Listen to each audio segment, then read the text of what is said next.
buenos días para alguno de vosotros y vosotras, buenas tardes para algunos otros. Bienvenidos nuevamente a este seminario de hoy. Me alegra mucho nuevamente ver caras familiares, son un bálsamo para mí, ¿no? Y también caras nuevas, ¿no? Me dan mucha alegría. Quería iniciar este seminario pudiendo adentrarnos, ¿no? Brevemente en una diosa de la mitología griega que si bien nunca fue una deidad antropomorfa, ¿no? Nunca estuvo como representada en el cuerpo de un hombre o de una mujer, representó el hogar, ¿vale? Fue quien representó el hogar y simbolizó, dentro de la mitología griega, el fuego sagrado de la hoguera. Fue a través de los fuegos y de las hogueras al interior de los hogares donde se podía honrar a esta diosa.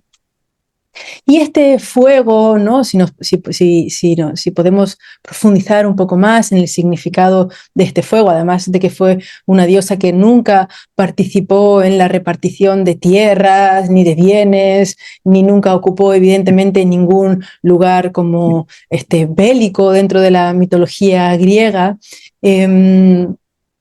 se decía que alrededor de este fuego, al interior del hogar, era donde se podían resolver los problemas familiares que hubieran. Era este fuego, ¿no? Era la fuerza de esta diosa la que permitía iluminar el espíritu, el alma, el rostro de los integrantes de la familia.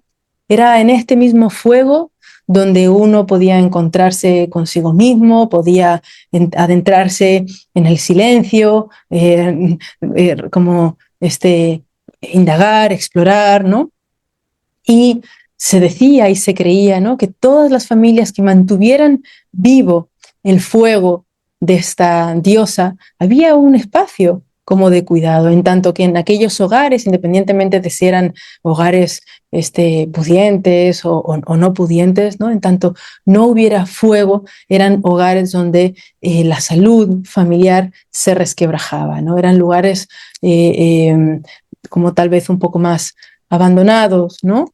Lugares un poco más frágiles. Y evidentemente en torno al fuego hay muchísima simbología en todas y cada una de las culturas, ¿no? Pero lo que sí podemos, yo creo, como afirmar es que este fuego al interior de los hogares, ¿no?, sin lugar a dudas, era un lugar de cohesión, de encuentro y de comunión, ¿vale?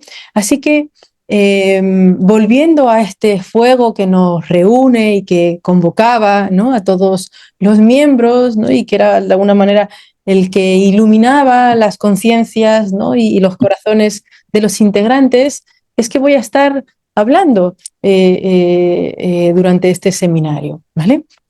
Así que espero que la imagen o el símbolo del fuego nos ayude a entender de qué es lo que vamos a estar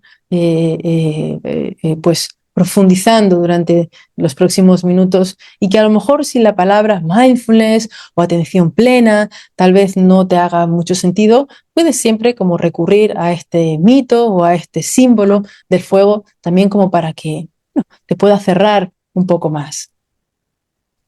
Y si bien sabemos que los fuegos nos ayudan a reunirnos y a convocarnos, ¿no?, a nivel familiar, y que nos puede llegar a unir, también sabemos que la realidad al interior de muchos hogares pues es diferente, ¿no? Y que hemos olvidado, ¿no?, la posibilidad de poder reunirnos entre todos debido a la altísima demanda laboral que todos y todas tenemos, ¿no? El miedo probablemente a lo económico también en muchas casas, en muchas familias, las exigencias del cuidado de los niños y las niñas, las exigencias sociales de ser exitoso, exitosa, guapo, guapa, pudiente y un largo etcétera, ¿no?, que sin darnos cuenta muchos, no voy a decir todos, evidentemente, afortunadamente no todos, ¿no?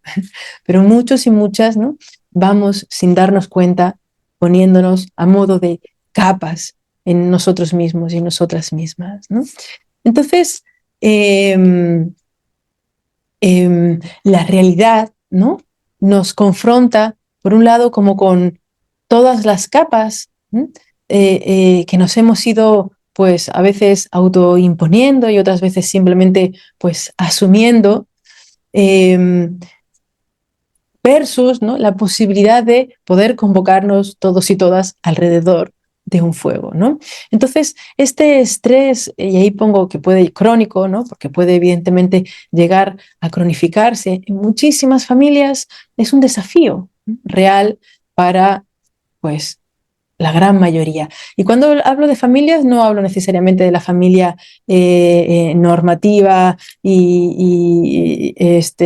heteropatriarcal, de la madre, el padre y el niño y la niña, ¿no? Tengo evidentemente un enfoque, pues, más laxo, más amplio, ¿no?, probablemente hacia el significado de familia. Entonces, por favor, tomar, ¿no?, este segundo significado, y cuando hablo de familias, que podáis entender, pues, la relación de uno con prácticamente cualquier miembro, ¿vale?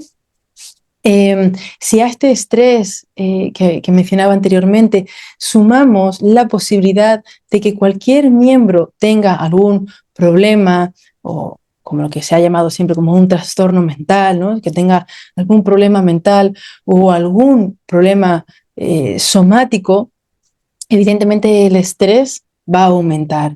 Y lo que vemos en la literatura y lo que vemos dentro de la ciencia es que estos problemas mentales, ¿no?, o estos problemas somáticos, físicos, todos tienen o bien un origen, ¿sí?, o una causa, o bien un origen, o bien se mantienen, o bien tienen una solución sistémica. ¿Y qué quiere decir esto? Que todos los problemas, ¿no?, son originados, mantenidos o tienen la solución, ¿sí?, una de estas tres cosas, por cuestiones con nuestros padres, nuestra infancia, ¿no?, pueden ser tal vez el origen, ¿no?, de muchos problemas somáticos o psicológicos a mediano y largo plazo, o bien tenemos que recurrir a ellos, ¿no?, en esta como posible solución, o bien tienen que ver con nuestros hijos, o bien tienen que ver con nuestra pareja, ¿no?, o bien tiene que ver con nuestros hermanos, con nuestros tíos, con nuestros abuelos, abuelas, primos, primas, etcétera, ¿vale? Entonces, eventualmente vamos a encontrar, ¿no?, la importancia del vínculo familiar en la salud, tanto en el origen y la causa, ¿no?, como en la posible recuperación. Entonces, evidentemente, vemos cómo los vínculos familiares ocupan en nuestra salud un papel profundamente significativo, ¿no? Y si bien la responsabilidad, evidentemente, del cuidado, ¿no?, y de la recuperación, de la resiliencia, de las decisiones, etcétera, radican como en última instancia en uno y en una, evidentemente, en esta interconexión que todos y todas tenemos, ¿no? La familia, ¿vale?, y estos vínculos sistémicos, tal vez podríamos como referirnos más a vínculos sistémicos más que a la idea de familia, ¿no?, que en tanto institución, ¡pum!, nos hace como plantearnos siempre una idea como muy cuadrada, creo yo, ¿no? Entonces, a lo mejor hablar de cuestiones sistémicas puede que nos flexibilice esas rigideces, ¿no? Entonces decía, ¿no?, como que los vínculos sistémicos y las relaciones sistémicas van a tener un papel fundamental. De ahí la importancia, ¿no?, desde este mindfulness aplicado a los vínculos sistémicos, de poner el énfasis, ¿no?, y de poner la atención en eso, ¿vale? La experiencia familiar, estaba hablando como de los problemas que puede tener alguno de los miembros, ¿no?, mentales, somáticos. Evidentemente esto puede generar que en el mismo sistema familiar, debido pues a veces a la impotencia de poder ayudar, ¿no?, a veces al estrés que también genera que algún miembro tenga problemas somáticos, un niño, por ejemplo, ¿no?, que esté constantemente con no sé, con dolores de barriga donde nos han encontrado la causa, o un marido o una esposa que tenga burnout, ¿no? O estrés parental incluso, etcétera, ¿no? Esto evidentemente al resto de miembros familiares puede generarles y puede como a modo como de contagio, ¿no? O un estrés añadido también en sus vidas, ¿no? O frustración o incomprensión o impotencia por no saber cómo ayudar o cómo contribuir o cómo se ha llegado hasta ahí, lo cual evidentemente, ¿no? A su vez puede perpetuar y agravar la salud individual y familiar. Entonces vemos cómo lo que sucede al interior del hogar es fundamental, ¿no? De poder prestar atención y que lo que sucede al interior del hogar sea también algo así como una especie como de laboratorio de trabajo, ¿no? Afortunadamente hay muchos terapeutas familiares que hacen esto, ¿sí? Eh, y como se decía en el feminismo, ¿no? Que este, eh, lo privado también es político, ¿no? Podríamos decir que lo privado pues también es algo importante, ¿no? De cara a cuando hablamos de salud, ¿no? O de problemas o de enfermedad. Y en este contexto sistémico, lo que también sabemos es que si bien son espacios complejos donde hay una interseccionalidad, ¿no? de muchas variables y de muchos factores, también sabemos que hay un deseo real, ¿no? Para muchas familias y para muchas personas y profesionales, ¿no? De sentirse capaces de regular las propias emociones, ¿no? Hay un deseo interior de intentar como controlar, de intentar gestionar, de intentar sobreponerse y de, en la medida de lo posible, poder recuperar pues a veces la relación con los hijos e hijas, a veces la relación con la pareja o el parejo, ¿no? O la madre, el padre, el primo, ¿no?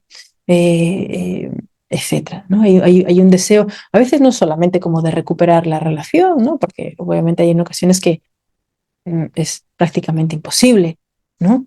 Eh, pero sí de poder gestionar emocionalmente todo lo que el vínculo genera en una o en uno. ¿Mm? Y ¿qué es lo que el mindfulness tiene para aportar? ¿No? Seguramente muchos de vosotros y vosotras estáis familiarizados con qué es mindfulness, ¿no? Pero mmm, algunos tal vez no, entonces volvemos como a recordarnos qué es mindfulness. Y dice Jon Kabat-Zinn, y yo no me canso obviamente de explicar mindfulness porque cada vez que lo explico lo entiendo de una forma y desde un lugar distinto, desde el lugar en el que me encuentre, y eso hace que pueda tener una capacidad de comprensión a veces mayor y otras veces, ¿no? Menor, en el mejor de los casos mayor, pero no siempre es así. Entonces, dice Jon Kabat-Zinn, cuando uso la palabra mindfulness, lo estoy usando como sinónimo de conciencia, de ese fuego del que hablábamos antes, o conciencia pura. Mindfulness es la conciencia, es la atención que surge de poner atención al momento presente de manera intencional, sostenida y sin juicio. ¿Vale? Es prestar atención al momento presente con aceptación. Y a veces esta idea de sin juicio que nos puede hacer a todos y a todas ruido, porque evidentemente la mente, ¿no? Está diseñada para estar en una constante interpretación de las experiencias y de los eventos internos y externos, ¿no? Entonces sería algo así como esta metaconciencia de la que hablamos, ¿no? De esta atención abierta y sin juicio, significa prestar atención a los juicios, ¿no? De una manera libre y con aceptación, ¿vale? Pero juicios evidentemente siempre hay. Por eso mindfulness no es dejar la mente en blanco, mindfulness no es no tener pensamientos o no tener juicios o no tener emociones, etcétera, ¿vale? Al contrario, es observar todo lo que la mente crea, nada más y nada menos, sin fundirse con ella. Entonces, la traducción de mindfulness, ¿no? En sánscrito es sati. ¿vale? Que significa algo así como darse cuenta, ¿no? O recordar. Y no recordar en el sentido de cómo lo hacemos, sino de recordar el prestar atención, ¿vale? El darse cuenta. Y el Satipatthana Sutta, que es la enseñanza budista, una de las enseñanzas budistas más importante de todas, es uno de los discursos más importantes de Buda, donde él explicó los fundamentos de la atención, ¿no?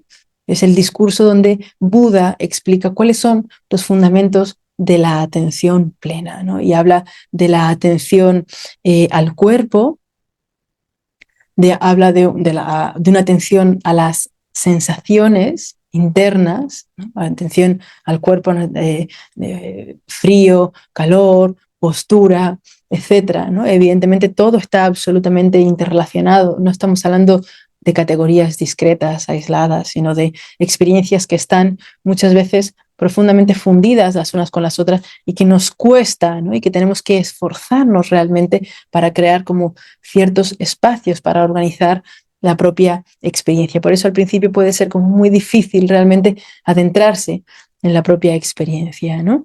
Es también la atención a los estados mentales y a los objetos mentales. Los estados mentales sería algo así como las emociones, ¿no? La ira, la impotencia, el enfado, la tristeza, y los objetos mentales como los pensamientos que van emergiendo, ¿no? Que van sucediendo en la conciencia.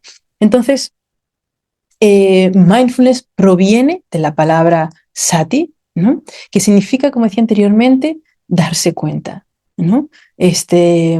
Y darse cuenta a pensamientos, sensaciones, cuerpo y emociones, ¿vale? Podríamos seguir hablando y extendiéndonos mucho más acerca de qué es mindfulness como estado, mindfulness como rasgo, cuáles son las intervenciones basadas en mindfulness, ¿no? Las diferentes formulaciones que han habido en torno a las definiciones del mindfulness o cuáles son los mecanismos del mindfulness, cómo funciona la meditación mindfulness, qué tipo de meditaciones mindfulness hay, ¿no? O sea, que hablar del mindfulness implica realmente para tener una experiencia como, pues, no sé, tal vez académica o profesional organizada, significa pues extenderse obviamente mucho más. No es el propósito de este espacio, ¿no?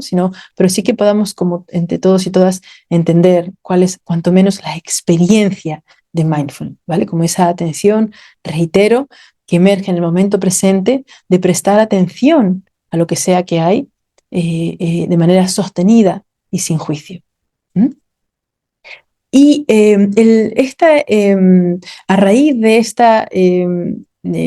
como por un lado, avances de los estudios del mindfulness, ¿no? Y qué es lo que encontramos cuando observamos la mente y vemos cómo evidentemente hay muchísimo contenido que está relacionado con nuestros vínculos, ¿no? Si nos sentamos a meditar, muchas veces nos damos cuenta que estamos prestando atención, ¿no? En relación, pues, a recuerdos que tienen que ver con otras personas, interacciones, etcétera, ¿no? Y vemos que evidentemente también dentro de el budismo y entendiendo el budismo como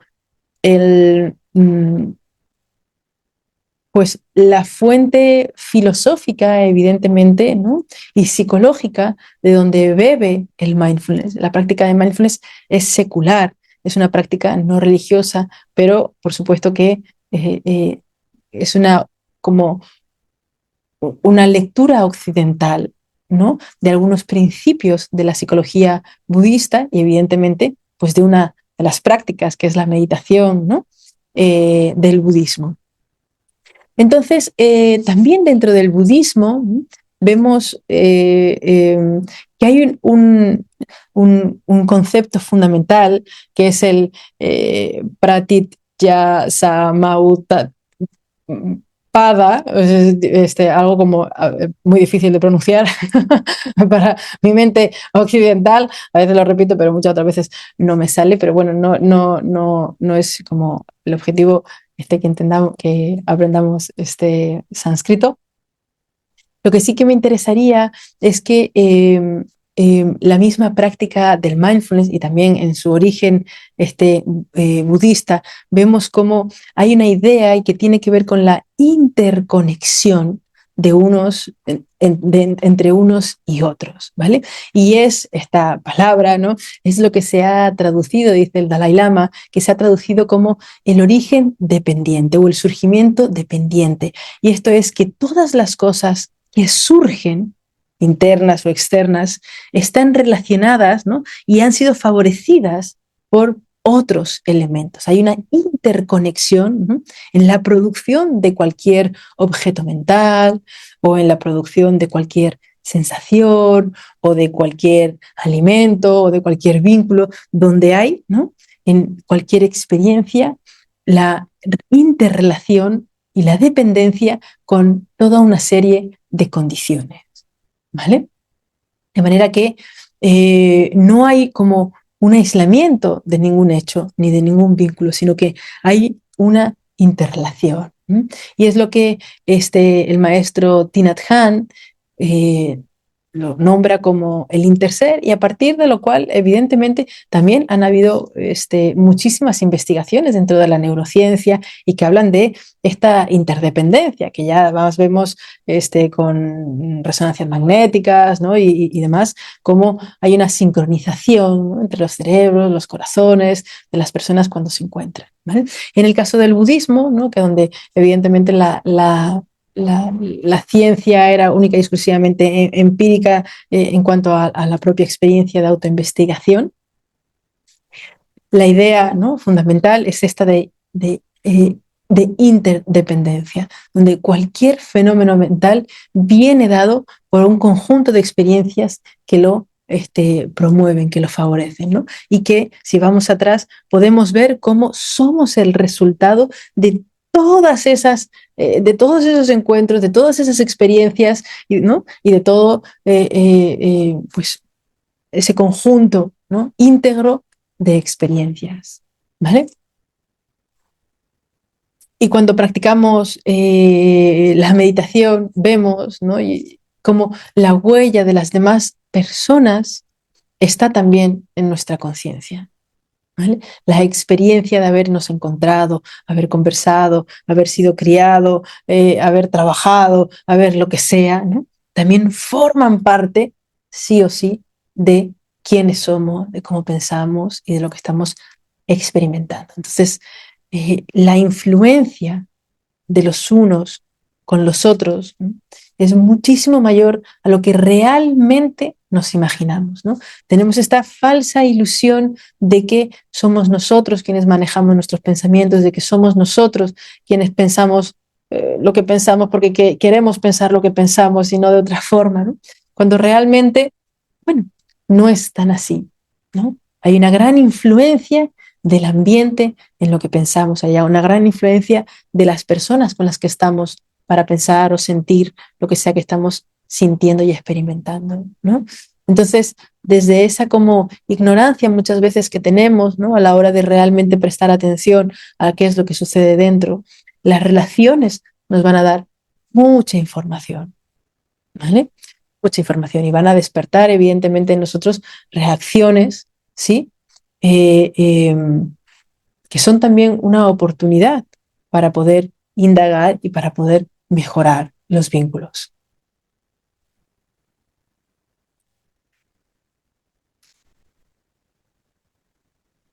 Y si bien dentro de el budismo, ¿no?, tenemos esta idea de origen dependiente o interser, ¿no?, como lo llamaba el maestro Thich Nhat Hanh, como comentaba, dentro de los estudios pues más de orden occidental, del mindfulness y de las neurociencias, hay conceptos muy similares, ¿no? Por ejemplo, está el de atención plena relacional de Gregory Kramer, que es un profesor de meditación que aplica las cuatro nobles verdades, ¿no?, en las relaciones interpersonales, ¿no? Una forma, reitero, de practicar la atención plena, no aislados o aisladas, sino en los vínculos, en las relaciones, para realmente poder entender cuáles son todos los prejuicios, patrones, automatismos, etcétera, la perspectiva, ¿no?, que cada uno tiene, de la cual no somos conscientes en las relaciones. ¿Vale? En lugar de vernos absolutamente como absorbidos por el vínculo, por nuestros patrones o por nuestras tendencias, ¿no?, ofrece la posibilidad de conocernos en la relación, lo cual es maravilloso, porque muchas veces de forma aislada o en solitario, como cuando practicamos la meditación pues, formal, más clásica, ¿no?, sentados, sentadas, o tal vez en movimiento, al no haber tanta interacción, podemos continuar en una especie como de suerte de autoengaño, ¿sí? Y otro punto importante, ¿no?, de como mindfulness interpersonal del que se habla mucho también, ¿no?, es el concepto de comeditación de Dan Siegel. Y dice algo así como cuando nosotros practicamos la meditación, ¿no?, y la atención plena, no solamente cambiamos la relación con nosotros mismos, ¿no?, y también cambiamos la relación con los demás, sino que promovemos que los demás cambien, ¿no?, la relación con nosotros.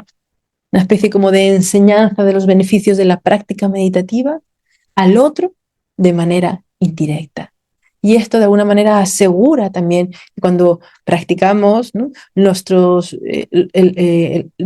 como todo el sistema familiar se vea beneficiado, ¿no? Cuando yo practico la atención plena con algún miembro, no solamente estoy cambiando la relación conmigo misma y con ese miembro, sino que le estoy enseñando a la otra persona a estar con una actitud diferente frente al vínculo, frente a mí misma y frente a él o ella.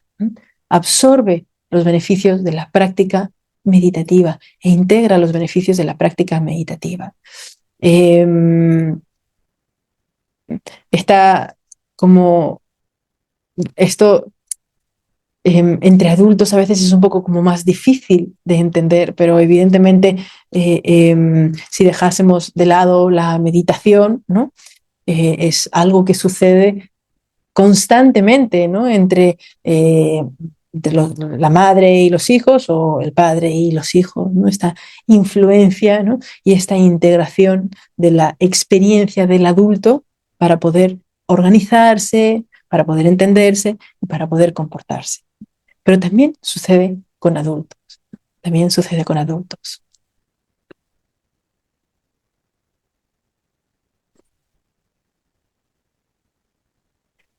Y aquí os voy a compartir una guía porque me gustaría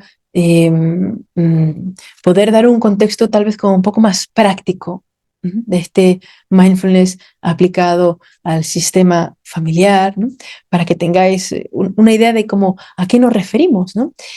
Hay protocolos de trabajo, concretamente Susan Vogels tiene un protocolo que es el de Mindful Parenting, donde se trabajan con pues con un miembro de la familia que asiste al programa y toma un protocolo que está estandarizado de 8 sesiones, donde en este protocolo se trabaja principalmente con el estrés parental, ¿no?, con la propia experiencia interna relacionada con las interacciones generalmente con el hijo o la hija, ¿no?, que generan malestar, ¿vale? Pero esto sería una forma, evidentemente, también de trabajar el mindfulness relacional. Pero ahora vamos a abrir un poco más, ¿no?, a los límites de toda la familia, y lo interesante, ¿no?, solamente con algunos ejercicios que os voy a compartir, es que en este caso muchos de estos ejercicios, o algunos de estos ejercicios que os voy a compartir, integran a todos los miembros. Se pueden hacer entre todos los miembros, a diferencia del programa de Mindful Parenting, donde lo practica solamente el participante, ¿no?, practica la atención plena en algunas actividades o en soledad para desarrollar la atención.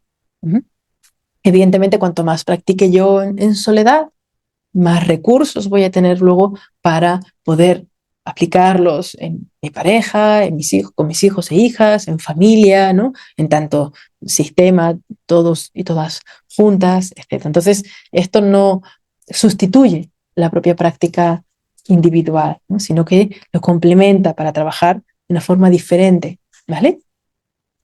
Y Napoli, que es también la autora de algunos de los ejercicios que os voy a compartir a continuación, ¿no? Ella comparte como 4 pasos, ¿no? Para practicar la atención plena a nivel familiar, que son los mismos, evidentemente, también que practicamos en este mindfulness informal o en este mindfulness cotidiano, ¿no? Dentro de nuestra cotidianidad, en momentos de estrés o en momentos de simplemente donde queremos llevar la atención, ¿no? A experiencias diarias, etcétera. Pero ella, ¿no? Le da un papel especial o hace mucho énfasis, ¿no? En el papel de la respiración, y ahora le dedicaré como una diapositiva para poder hablar como de la respiración, porque a veces, y también esto es una opinión personal, ¿no? Hay muchos pasos, de pronto observa los pensamientos, observa las sensaciones, y bla, bla, bla, ¿no? Y de pronto hace esto y escucha los sonidos y presta atención al olfato y luego a la planta de los pies para enraizarte y de pronto, ¿no? Como que tengo la impresión de que a veces las guías pueden, lejos de facilitarnos la atención, a veces pueden como frustrarnos por no recordar exactamente cuáles son los pasos, ¿no? Y lo que me gusta de esta propuesta es que si bien ofrece 4 pasos que están interrelacionados y que pueden hacerse, ¿no? Prácticamente como al unísono, ¿no? Es la importancia en la respiración. Y dice, ¿no? Como que basta con respirar para que toda la atención, ¿no? Para que podamos darnos cuenta de qué estamos sintiendo, para que haya una sincronización, ¿no? Entre el sistema simpático y parasimpático, entre el cerebro y el corazón, para poder prestar atención a lo que estamos notando, pensando, etc. ¿Vale? Entonces, estos serían los pasos, pero reitero, si no hay una respiración profunda, ¿no? Y ella habla de la respiración diafragmática, de llenar, de prestar atención, ¿no?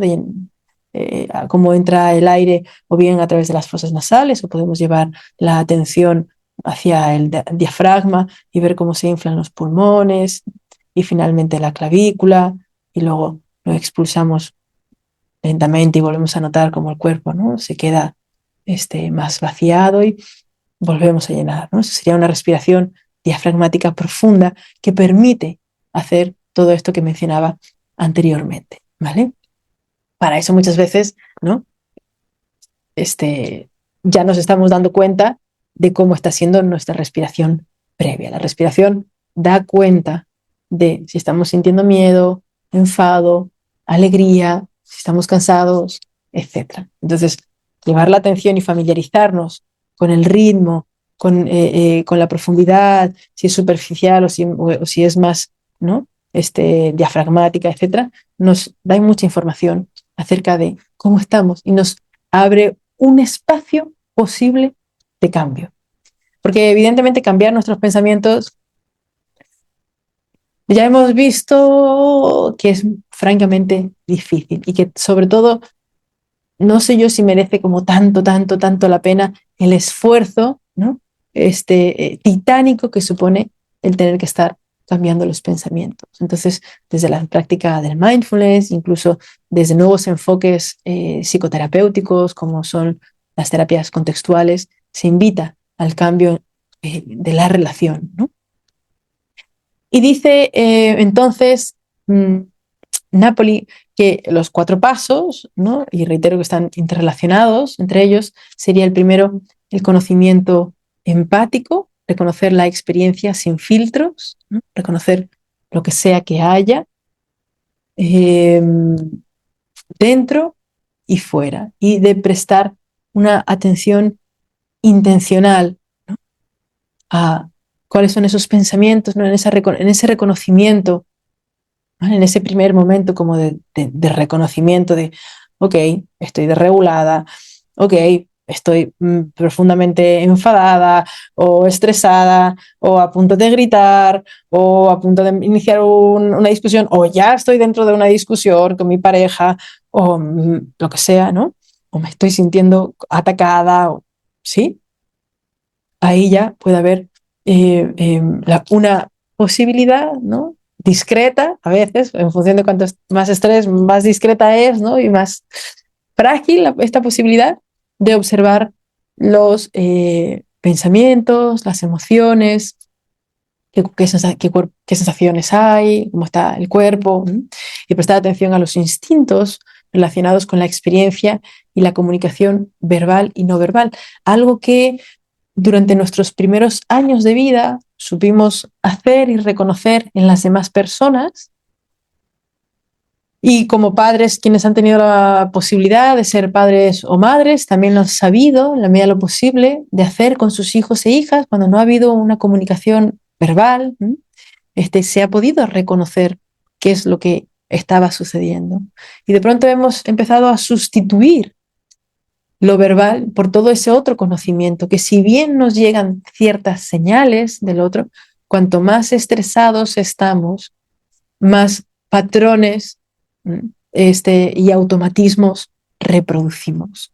Entonces, toda esta información no verbal, tanto de fuera como de dentro, nos resulta francamente imposible de reconocer, ¿no?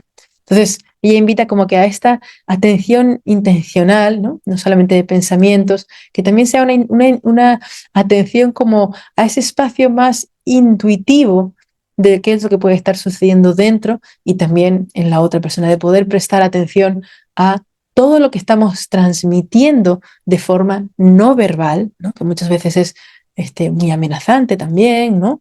O muy ofensivo, o muy frío, o disociado, o al otro. Y que evidentemente también a partir de esta información muchas veces obtenemos ciertos beneficios, ¿no? Entonces, esa atención en las relaciones interpersonales tiene que abrirse no solamente a qué estoy pensando, sintiendo y cómo está mi cuerpo, sino también a un espacio un poco más como responsable con la propia experiencia dentro y también fuera, ¿sí?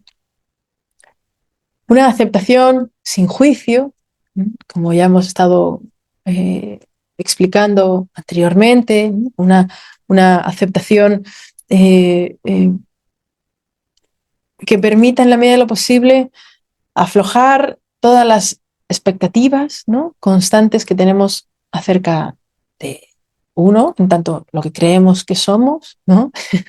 Lo que creemos que somos, y del otro, acerca de lo que creemos que debería de ser. Y todos y todas sabemos que esta falta de aceptación es lo que genera muchas veces profundas fricciones, ¿no? En la pareja o en los vínculos sistémicos, cuando una persona se siente pues constantemente exigida, ¿no? Y lo que genera es un rechazo mutuo, ¿sí? Un rechazo mutuo, ¿vale? Entonces, cuanto más nos aferramos, evidentemente, a esta idea que tenemos de uno y una, y más nos aferramos a la idea que tenemos de lo que debería de ser el otro, que muchas veces es directamente proporcional y van juntas, ¿no?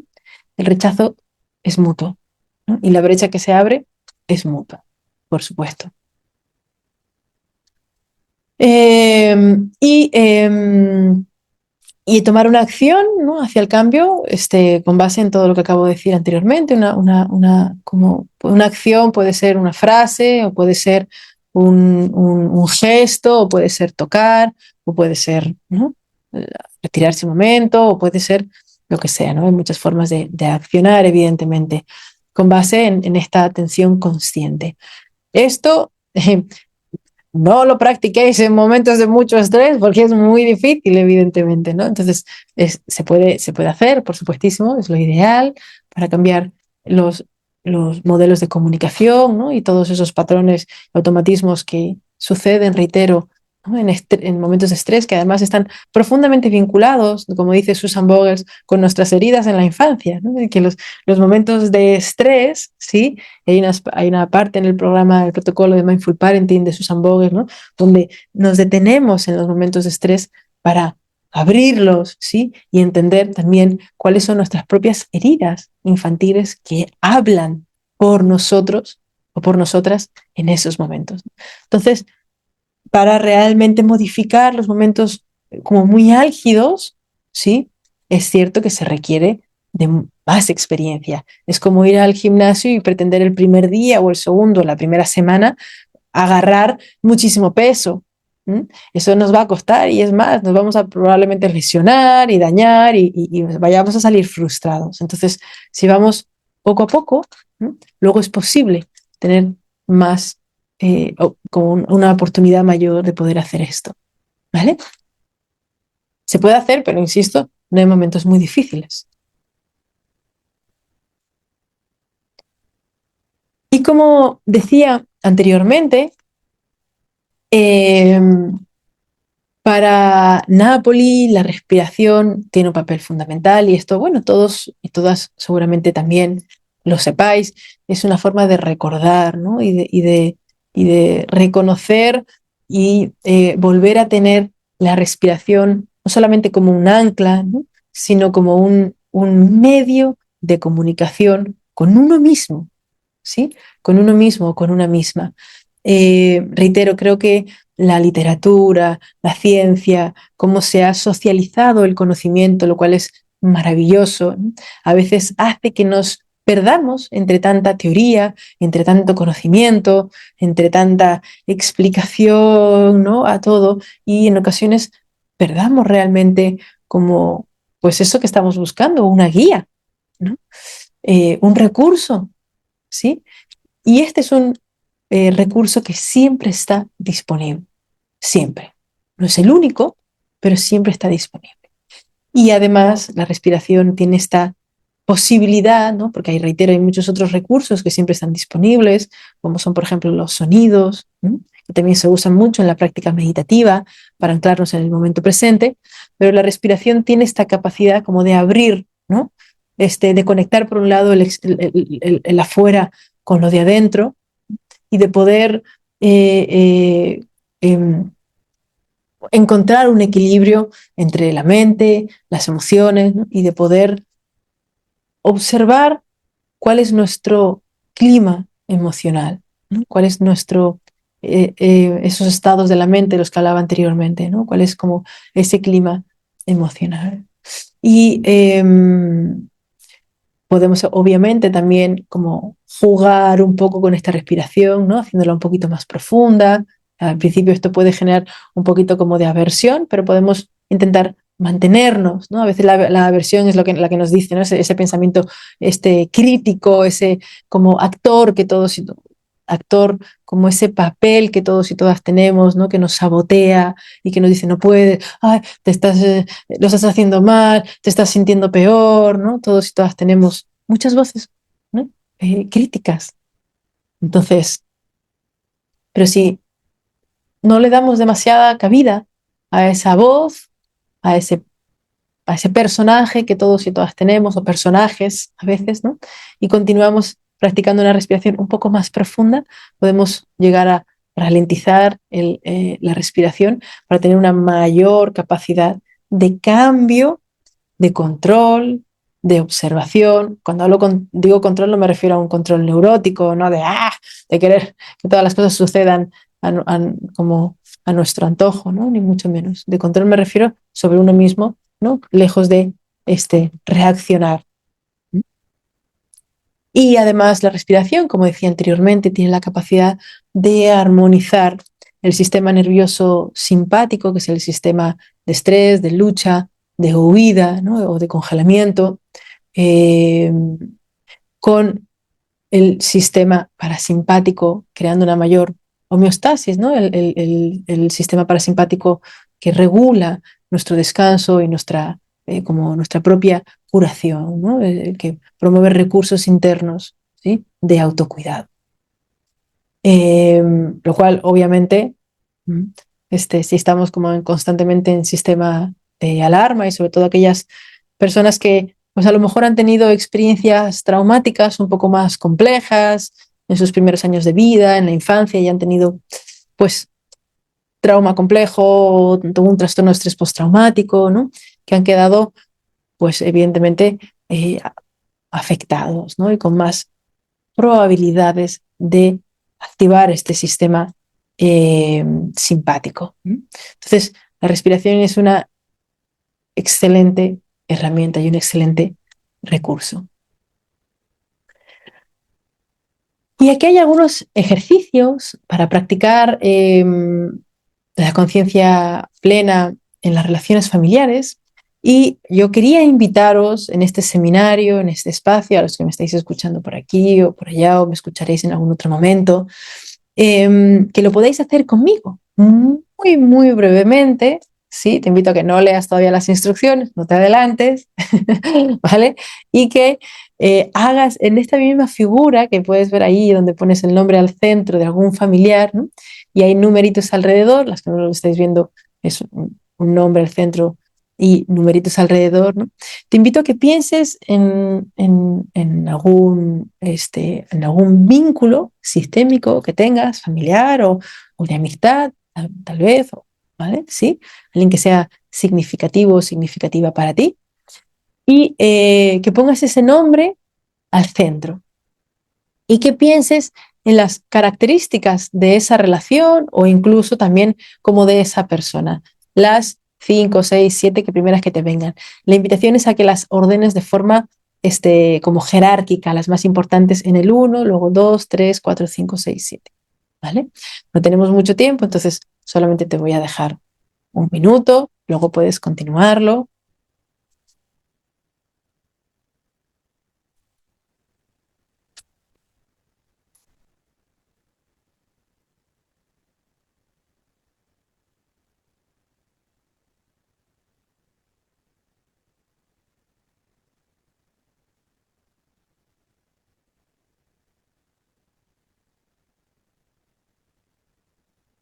Y ahora quiero que dejes el bolígrafo una vez más como a un lado, el papel, si ya has hecho este diagramita.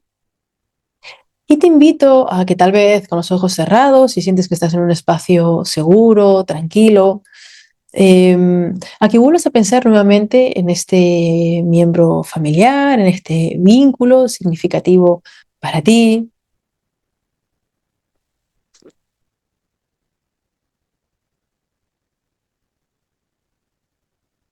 y que te tomes un rato un poco mayor para que desde ti, desde esta como nueva presencia, puedas reconocer sin juicio cuáles son las características que componen esta relación, ¿no?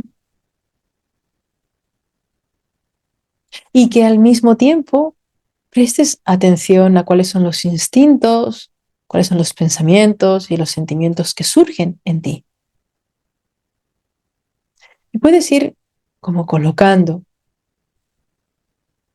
estos instintos o estas sensaciones un poco más como subconscientes, ¿no? Por así decirlo, como que están un poco más o por debajo de esta primera conciencia, ¿no? De esta primera mente que todos y todas tenemos. Que vayas organizando esas experiencias un poco más profundas acerca de ti o de esta otra persona o del vínculo en el diagrama nuevamente, en otro que hagas al lado.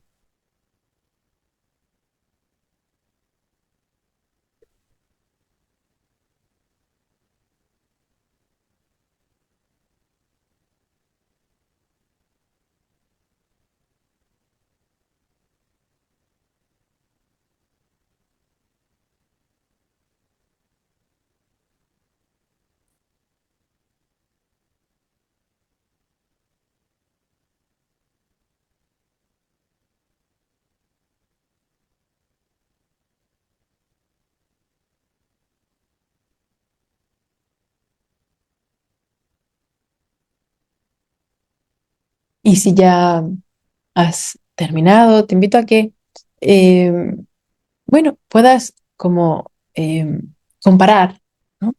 Un primer diagrama con el otro, para que notes si hay alguna diferencia. Y esto, como qué te dice de ti, qué dice de la relación, del vínculo.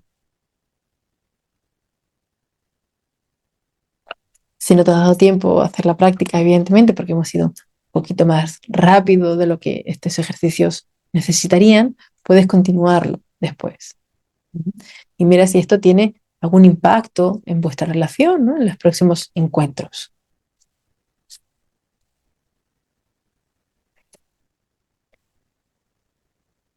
Y aquí hay algunos otros ejemplos de actividades familiares con mindfulness que os voy a compartir para que podáis también practicarlos antes de enseñarlos a otra persona. Uno de ellos es el de la comida consciente, ¿no? Donde todos, la particularidad de uno de estos ejercicios, ¿no? Es que bueno, se comparten, ¿no? Entre los miembros, y la invitación es que se puedan intentar hacer entre todos y todas, ¿sí? Si no, lo puede hacer uno y también observar cuáles son los cambios. La comida consciente consiste en sentarse todos los miembros en la mesa para comer, prestando atención al olor, al sabor, masticar, intentar como dirigir la atención más a la experiencia del comer, ¿no? Que a la comida o que a cualquier otro distractor, ¿vale? Y después también compartir cuáles son las sensaciones, sabores, olores, cómo sienta la comida. Esto es un ejercicio que además ayuda mucho a los niños y a las niñas a poder tomar la comida como un espacio de atención hacia el propio cuerpo, hacia las sensaciones placenteras, de saciedad, eh, eh, poder sincronizar también la respiración con la digestión, etcétera, que creo que pues muy probablemente no nos hayan enseñado a hacer esto a prácticamente ninguno de nosotros y nosotras. La comida consciente es una de las experiencias más difíciles y desafiantes de la práctica del mindfulness porque es una de las que más automatizadas tenemos. Uno de los espacios donde más divagamos y más nos distraemos y lo tomamos más como un tránsito hacia alguna otra cosa más. El, el siguiente ejercicio, que me gusta mucho, consiste en la observación silenciosa y consciente. Eh, Napoli recomienda llegar hasta 1 hora al día durante una semana. Yo creo que en muchos hogares esto podría ser bastante desafiante, ¿no? Entonces, yo invito a siempre empezar con un poquito menos de tiempo y luego ya ir subiendo gradualmente. Entonces, podemos empezar, podemos reservar 15 minutos al día durante una semana en la que se pueda estar, en la que se pueda practicar el silencio total en casa, sin conversaciones, sin radios, sin teléfonos, sin televisores, sin música, sin nada, ¿no? El silencio total. Y podamos aprovechar a observar el comportamiento de los miembros. El silencio es la gran oportunidad, evidentemente, también para poder observar todos nuestros juicios, ideas, perspectiva, etcétera, acerca de, pues muchas veces es más fácil acerca de los demás que de uno mismo, pero esto dice más de uno que del otro, ¿no? Entonces, es una oportunidad el silencio para escuchar todo lo que tenemos y todo lo que nuestra mente guarda en relación a los otros. ¿Sí? Y reitero, cuando nosotros hacemos esto, y no lo he mencionado porque, como decía al principio, hablar de mindfulness es hablar de muchas otras cosas más, de los beneficios, de los mecanismos, de las diferentes acepciones, etcétera, ¿no? Eh, pero uno de los, como de los beneficios más significativos de la práctica del mindfulness, ¿no? Es que nos ayuda a observar cuál es nuestra perspectiva sobre las cosas. Y el momento en el que uno entiende que cada quien tiene una perspectiva, pero realmente, ¿no? Puede ser empático, que no deferente ante la perspectiva del otro, ¿vale? O indiferente, ¿sí? Ante la perspectiva del otro. Lo cual es muy importante, ¿no? Porque la empatía lo vemos bueno, ya sí, actualmente dentro de los estudios del mindfulness se habla de compasión principalmente, ¿no? Pero la empatía ha sido el corazón de muchas intervenciones psicoterapéuticas, de Carl Rogers, ¿no? El padre de la psicología humanista, como la posibilidad real de poder entrar y salir, ¿no? La experiencia de uno para entender al otro y poder crear puentes, ¿sí? Entonces, cuando yo observo mi perspectiva y me doy cuenta desde el lugar en el que hablo, enjuicio, critico, interpreto, tengo la capacidad, evidentemente, de, bueno, dar un paso atrás frente a todo eso. ¿Vale? Dar un paso un poco atrás y ser un poco más benevolente conmigo, ¿no? Y con esta mente que interpreta el comportamiento y la conducta del otro y además con el otro, que también estará pasándolo por lo mismo que yo. ¿Vale? Y luego se puede compartir, ¿no? Luego se puede compartir, se puede escribir, sigue tu experiencia y escríbela en un diario, cierra los ojos y reflexiona sobre lo que has escrito y comparte.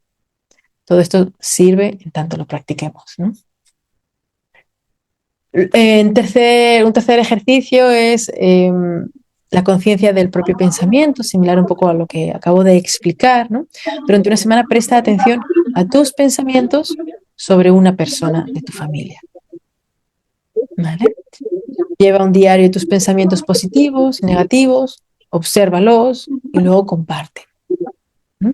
Obviamente hay que ser muy valiente, ¿no? Para que toda una familia tenga la capacidad de poder hacer esto.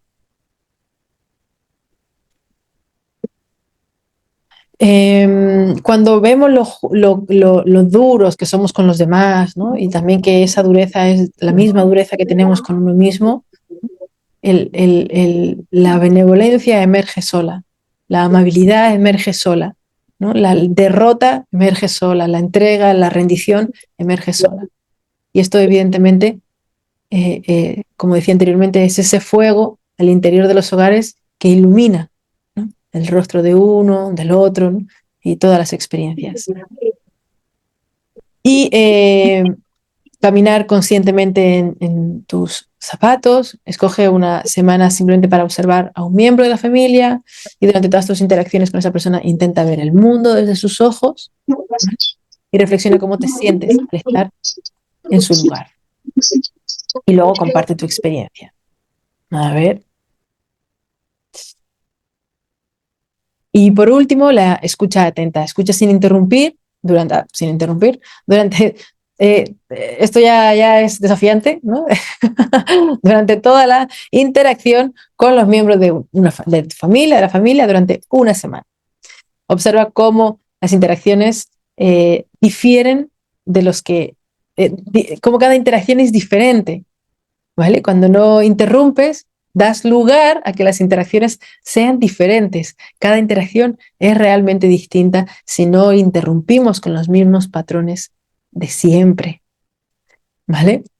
Presta atención a tus sentimientos, al cuerpo, al comportamiento, a los pensamientos, también a los sentimientos, a los comportamientos y pensamientos de este miembro de la familia y comparte, ¿vale? Así que, bueno, estas son algunas actividades que se pueden practicar en parejas o con todos los miembros, evidentemente adaptándolas, ¿no? A la edad de cada uno de los integrantes de la familia o del sistema y que nos permite observar todo aquello que tenemos y que interfiere, ¿sí? A la hora de realmente poder encontrarnos, de crear puentes, de poder entender, de poder expresarnos de una forma más profunda. No se trata evidentemente de sola y exclusivamente entender al otro, ¿no? Sino que en tanto yo también puedo entenderme a mí mismo, a mí misma, sin reaccionar, ¿no? Impulsivamente ante todo lo que pienso y siento, ¿no? Como actuar siempre lo que pienso, actuar siempre lo que siento. Eso es un gravísimo error de todos y todas, en tantos seres humanos, ¿sí? Puedo generar un cambio, ¿no? Así que hay muchísimos beneficios que hablan de cómo la práctica de mindfulness favorece a los sistemas familiares. Aquí solamente he compartido los menos como académicos, porque evidentemente está relacionado la práctica de mindfulness con la adherencia a tratamientos cuando hay algún problema físico o mental, como decía anteriormente, a la recuperación, a la disminución de cortisol en los niños, ¿no? En los bebés también se ha encontrado eso, etcétera, ¿no? Hay muchísimos beneficios que dan cuenta de la disminución, ¿no? o el aumento de la concentración, de la atención, etc. Pero yo quería compartir una vez más, ¿no? Como aquellas ideas que puedan realmente servirnos de una forma más coloquial, ¿no? O tal vez como más humana. Entonces, bueno, las familias a partir de estos ejercicios, de estas prácticas, desarrollan herramientas diferentes, sencillas, para superar crisis, ¿no? Y los conflictos cotidianos. Y pueden integrarse a alguno de estos ejercicios como rituales al interior de la familia, ¿no? Como aquello que se puede repetir como ese fuego, ¿no? Para regresar una y otra vez a los encuentros. El mindfulness no disminuye el dolor muchas veces, el dolor a veces del abandono, por parte por miembros familiares, o por la pérdida, o por enfermedades, ¿no? Graves que evidentemente atraviesan muchos miembros, dificultades económicas, etcétera, que es una realidad también, que es una realidad y que va a estar, pues, ¿no? De una forma u otra, pero las dificultades se van a ir siempre expresando. Entonces el mindfulness no disminuye el dolor, pero es una oportunidad de generar un cambio cuando se está presente el uno para el otro, ¿no? De ver nuevas posibilidades. Y como decía anteriormente, pues esto ayuda a romper tendencias, caminos viejos y ultra recorridos, que yo creo que es algo que, eh, que desgasta profundamente todos los sistemas familiares, ¿no?